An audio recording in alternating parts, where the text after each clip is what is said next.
Man, you need some Liberty stickers for the back of your truck. At LibertyStickers.com, they've got great state hate, like Pearl Harbor was an inside job. The Democrats want your guns. U.S. Army, die for Israel.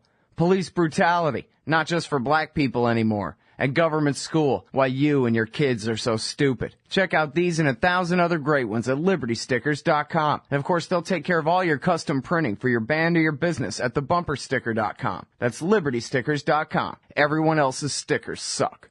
All right, y'all, welcome back to the show. I'm Scott Horton. It's the Scott Horton Show. My full archives, more than 2,700 interviews going back to 2003, can all be found at scotthorton.org. And you can also find me on Facebook, Twitter, and YouTube. How about this? Please join me on Facebook, Twitter, and YouTube at /Scott Horton Show. All right, next up on the show today is Trita Parsi, founder and, chair, president, or one of those of the National Iranian American Council, which is NIACouncil.org. Welcome back to the show, Trita. How are you? Thanks for having me again, Scott. How are you? I'm doing great. I'm sorry I screwed up your title there. You're the what exactly? I'm the co-founder and current president. Co-founder and current president. Very good.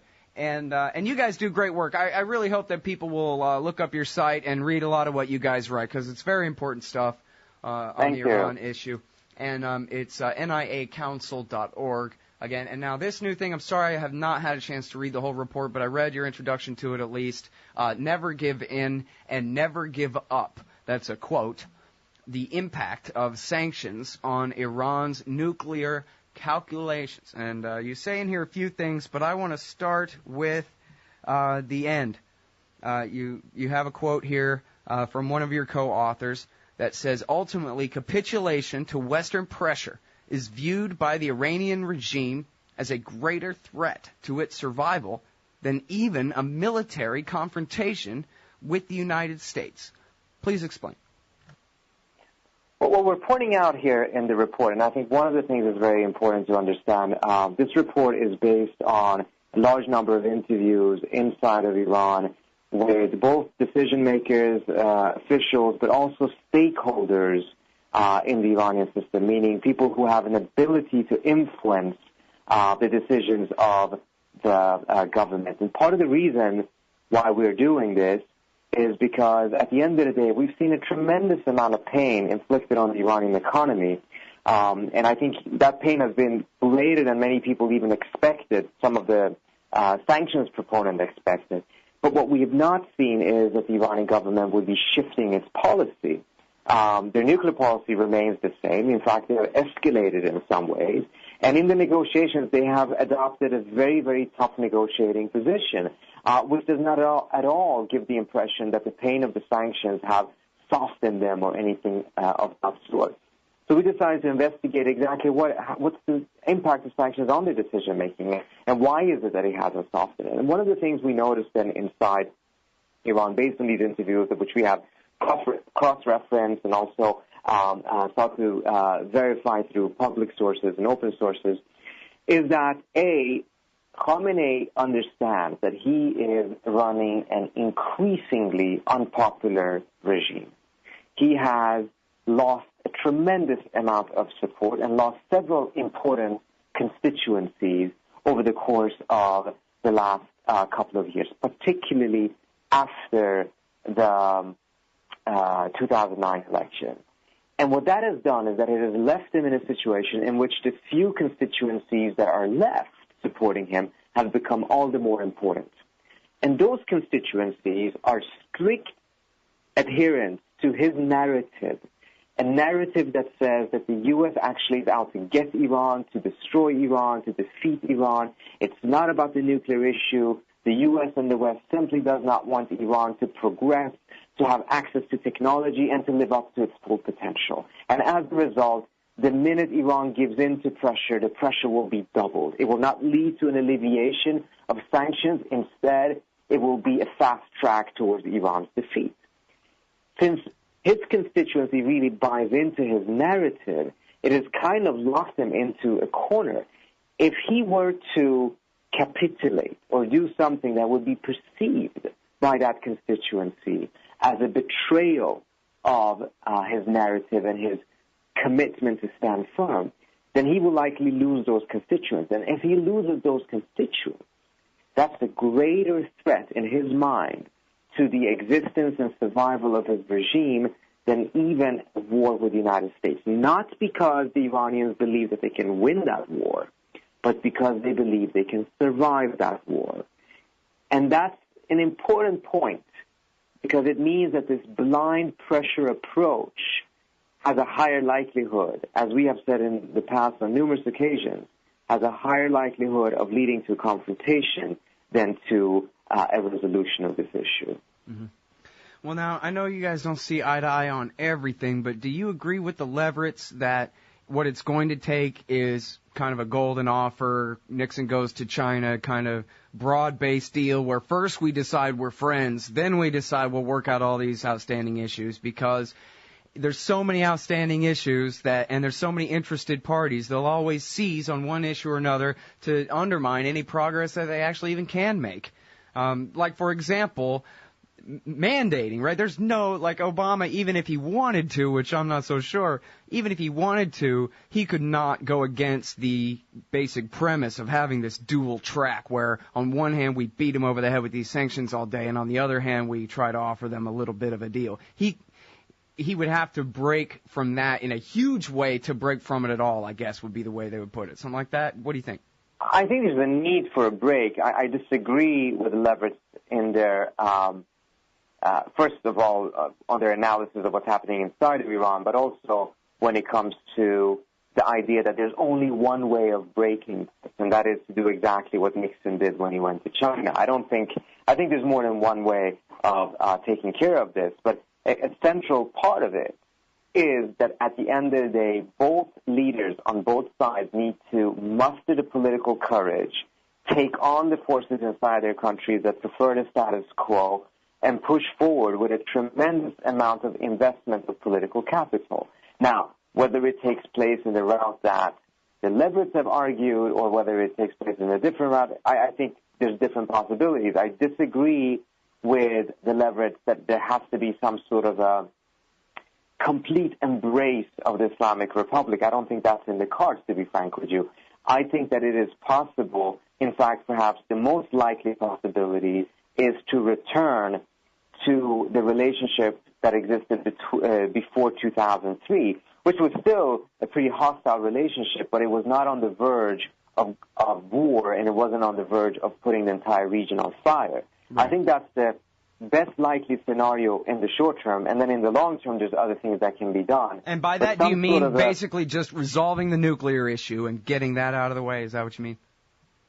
It's a little bit more than just the nuclear issue, but I think it's important to realize that the nuclear issue is the reason as to why the two countries cannot have the normal enmity that they had before, that has put a clock on that enmity and is risking to bring it into full-out war. I think it's important to stop that clock, bring the two parties a couple of steps away from the abyss, and then later on be able to further address these issues.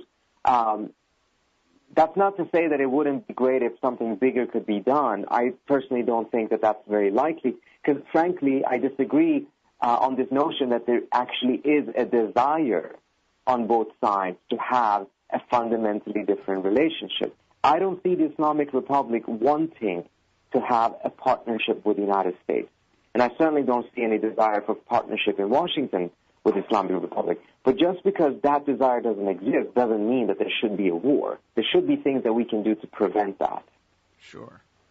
Yeah, well, and the thing is, too, is even if they don't like each other and even if they have domestic political reasons for, where it seems beneficial for them to stay hawkish, those things can change, too, right? Like if Obama, if he decided that what he really wanted to do was drop the sanctions and say, look, in fact, here's even a security guarantee. We won't bomb you. Now come to the table. Let's work out a thing where you adopt the additional protocol again or something like that. Then they would, domestic politics, even in Iran, would insist that they would have to, do something like that, right, and go along with that if he really meant it, and it was obvious he did. In our report, what we're getting from the interviews and talking particularly to the stakeholders, not people from the regime, but people around the regime that can influence it, is that they have not seen any incentives for them to go and press the government for a different policy. Why? Because they have not seen anything be put on the table by the United States that they found attractive. This is not the regime not finding it attractive. It's other people not finding it attractive. So, sure. for instance, well, it has to be kind of a consensus, right, for them to move forward in a beneficial way? At a minimum, there has to be a situation in which Khamenei's narrative is broken, in which there is an opportunity for others to come and say, look, no, if we give something, there is something to be gotten, and it actually would bring about a better future. Right now, there are people who want to believe that that's the case, but they don't see anything on the table that would give them the courage to make that argument, which then means that we have managed to put a lot of pressure and inflict a lot of pain on the Iranian economy and on Iranian constituents, but we have not been able to direct it in such a way that it actually leads to what we want to see. Instead, it's just blind pain, punishing a bunch of people who don't have much of a say in this, and those who actually could have a say in this don't see an incentive for them to change their position because we're not offering anything. At least that's how they perceive it. Mm-hmm. Okay, and now I'm sorry to switch from big picture back to a narrower question like this, but could you tell us real quickly, give us a few examples of what you mean about they've actually even expanded their progress with nuclear technology in response to the sanctions rather than scaling them back in any way? Yeah, if we take a look at the report, I think it's on page 27, we have graphed the progress of the Iranian nuclear program, measured by the number of centrifuges they have, the kilos of low-enriched uranium that they have, the new centrifuge that they've installed, and as well as the kilos of enriched uranium at the 20% level. On all except one of these variables, you see a pretty straight line shooting up, meaning that it doesn't matter what type of sanctions we have put in, it's not affected the trajectory of the program. In fact, if anything, it is slightly upward bending, meaning that there's more escalation in it. It's accelerating at a small angle. And we've, under that, graphed all the new sanctions that have been adopted. And those are also quite escalatory. So we see an escalation game in which both sides are trying to get some sort of an edge by constantly escalating. And there's a significant danger to that because there's a limit to how long the two sides can escalate and how many escalatory options they have before they're actually standing right on the verge of war.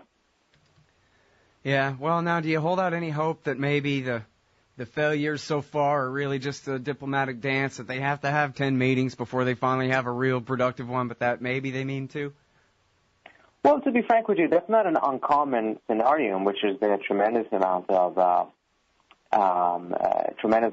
negotiations, etc., before you see a breakthrough. That's actually what we should be expecting. A 33-year-old enmity and tension is not going to be resolved over the course of 3 or 4 meetings.